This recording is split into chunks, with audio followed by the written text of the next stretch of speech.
Thanks very much for having me along today. Behavioural science of project management. This may feel like a slightly odd topic to cover within this session, but in a sort of Monty Python spirit of now for something completely different, stick with me, because I think by the end you'll sort of begin to see where this relates to, particularly some of the ideas around a local infrastructure commission. But what I'm going to talk to you today about is the behavioural science of project management, behavioural insights and how it applies to the way that people, I suppose, ultimately make decisions and the way that projects are run.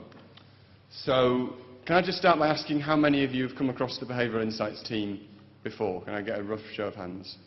Okay, about 50-50, so bear with me those who have while I give a brief introduction.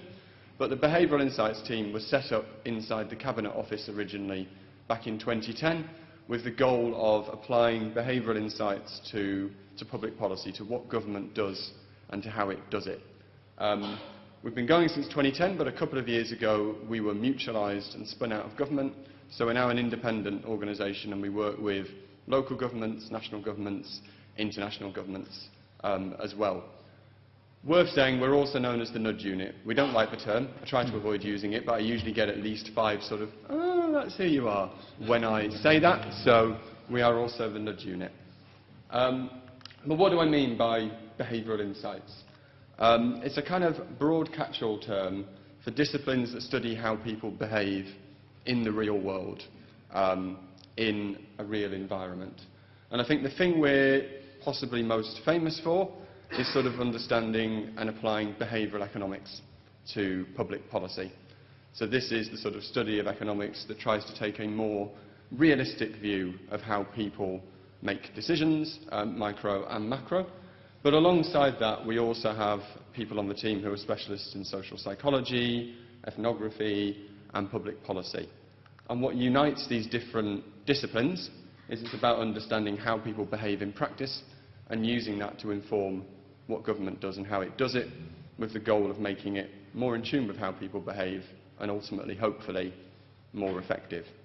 So what I'm going to talk about briefly today, as a bit of a provocation, I suppose, for the conversation that you're going to have afterwards, is some reflections on the behavioural science of project management.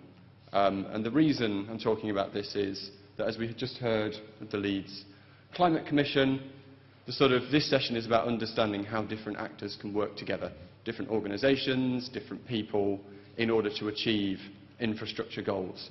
Now, I'm not an infrastructure specialist. I used to work in local government, but more on the kind of social side, so adult social care, children's social care.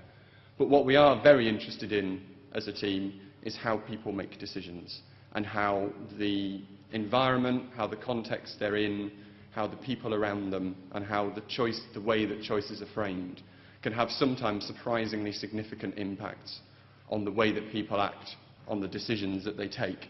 And what I'm going to talk about today, very briefly, is 3 particular factors that strike me as being relevant to the conversation that you're going to have afterwards. I'm going to start with framing effects. We'll move on to optimism bias and planning fallacy, which I think we've all been guilty of at one time or another, and then conclude with a discussion about the way that groups make decisions and how that can sometimes differ from the way that each of those individuals might make those decisions separately.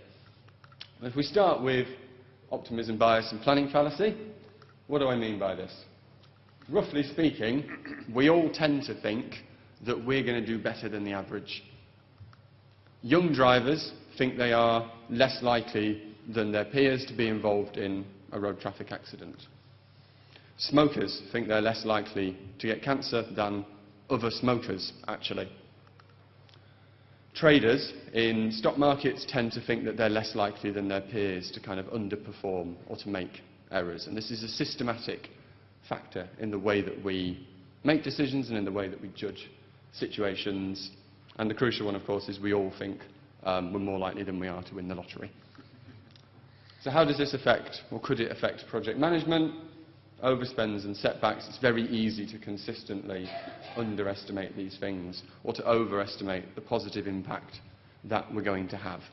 And the point about this is that it's difficult, actually. It's hard on the ego to admit that I'm likely to have a bit of a blind spot about my own shortcomings and also that I might not have as much control about a situation as I hope that I do. So what are the causes? Okay, bear with me through the animation. The technical causes, these are things that will be much more familiar to you than they are to me, sort of working in the area that you do, but poor management, imperfect information, changes in scope, and a lot of these things, kind of a traditional economic view would bring them up. We're talking about information asymmetries, we're talking about different incentives for different actors within a system. Economic causes, dare we say, I know it's purdah, but contractors might occasionally paint a rosy picture to get work, consciously or unconsciously. But there are psychological causes as well. The first two, self-enhancement and self-preservation, our desire both to tell ourselves a positive story about who we are and what we do, but also to present a positive picture to others about ourselves. Now, this may feel trite, but as I talked about earlier, it is hard on the ego to overcome these things. It's very difficult to sort of sit and write into a project plan the potential downsides or the potential failings of me, my team, my organisation. Overestimation of personal control is another thing that sits underneath the optimism bias. We tend to think we have more control over events than we would expect another person to have if they were in our shoes. So a lot of these biases are particularly related to us when we're acting on our own behalf. We're much less likely to be guilty of them when we're viewing somebody else at a distance. So that sort of distance can be incredibly important in overcoming some of these factors, and that we'll talk about later links to this idea of an infrastructure commission. And confirmation bias. Everybody is very well aware of this, but we're all guilty of it. We look for evidence that backs up the point of view that we've already got, and we tend to downplay or not actively look for evidence that sort of contrasts our initial viewpoint. What can we do about some of these things? These are just a few sort of initial suggestions to help you during your conversations on tables. Acknowledge probable setbacks and plan for them. Have somebody who is distant from a project view it. There's a notion called red teaming, where you have an outside team who almost specifically is set up to try and challenge a project, to try and break it and to see what might be done in order to sort of improve things. So I suppose if you think about IT companies, the classic example there is hiring hackers to try and break systems. That's a sort of form of red teaming. But you could think about in infrastructure or project planning having outside people independently review business cases and the like to see if they can spot different errors. Segmentation. Broadly speaking, we tend to make less errors about smaller items added up than we do about an overall project budget. So estimating in a more granular and narrow way will help you to get over some of these problems. And add an automatic uplift to projects. So this is quite a standard approach, I think, even in the Green Book now, but certainly it's recommended by the National Infrastructure Commission. Just add a bit of a fudge factor for the fact that you're likely to be optimism biased. But bear in mind that you do run the risk of that becoming a new normal. And you also need to think carefully about how you set that number. Different types of projects are likely to have very different ranges of overrun. And if you have a very small number of previous examples, you could end up providing a useless range. You know, your optimism bias is somewhere between 6% and 200%, so please adjust your budgets accordingly. Thanks very much. So that's the first one, framing effects. What do I mean by framing effects? Broadly speaking, we respond to the same information differently, depending on who presents it, how it's presented, what's sitting around it. Environment and context have a really surprisingly large effect on how we judge new information. Particular example of this, the Weber-Fincher law, which is from psychology, and it actually relates to our sort of physical sensations, which is that we perceive magnitudes proportionally, not linearly. Now, what do I mean by that? If I put a 1 kilo weight on your hand and then asked you to tell me if you could sense a change in weight, you're much more likely to notice 1 going to 2 than you are to notice 10 going to 11. And this is sort of quite writ large in our psychology, this idea that we judge things in a relative way rather than in absolute terms. And this is true in project management as well. We often will talk about percentages rather than percentage overruns, rather than absolute amounts. And that's helpful because it gives you some information about the context and it gives you some useful information about the seriousness of a problem, but it also runs a risk that you start to judge the same amount of money very, very differently. So how much effort would you put into saving 70k from a 100k project or from a 1.3 million project? It's likely to be quite different, but ultimately the same amount of effort will save the same amount of money in either case. And that's a specific example of this more general framing effect. One example that particularly comes to my mind, because I'm going through the horror of my first house purchase at the moment, which is just endless boring forms, basically, as far as I can tell. But how much would you pay for a new sofa at the moment? How much would you have paid after you've just bought a house, particularly your first house? That very large purchase you've just made of a property just makes you a bit more free and easy with the smaller amounts. That background and that context changes the way that you approach that decision. And I think the point to make here is, so you'll have all seen these visual illusions. The two circles on the left are the same size, and these two blocks are the same colour. Now I can show you that all day, and I can flick between those two all day, but when I remove it, you can't see those blocks as the same colour. It's just built in to the way that you... Sorry, some people can't see it. These two here, A and B, they're the same colour. But if I remove that strand between the two, you can't see them as the same colour, even once I've told you that that's the case. And a lot of these biases are like that. Just being aware of them doesn't make them go away.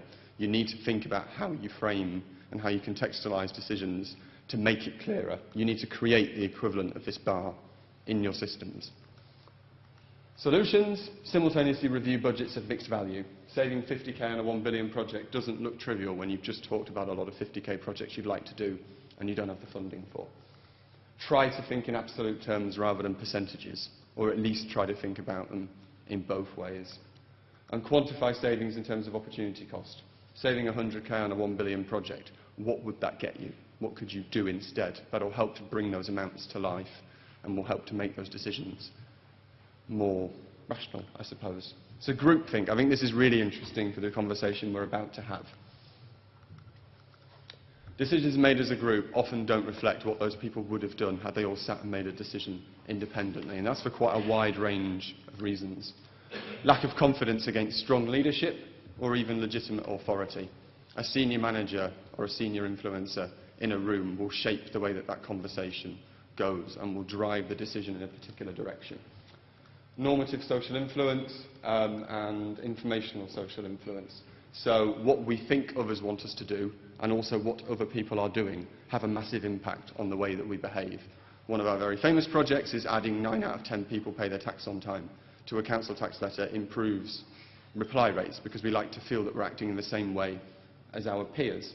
A desire for harmony and consensus, do not underestimate this.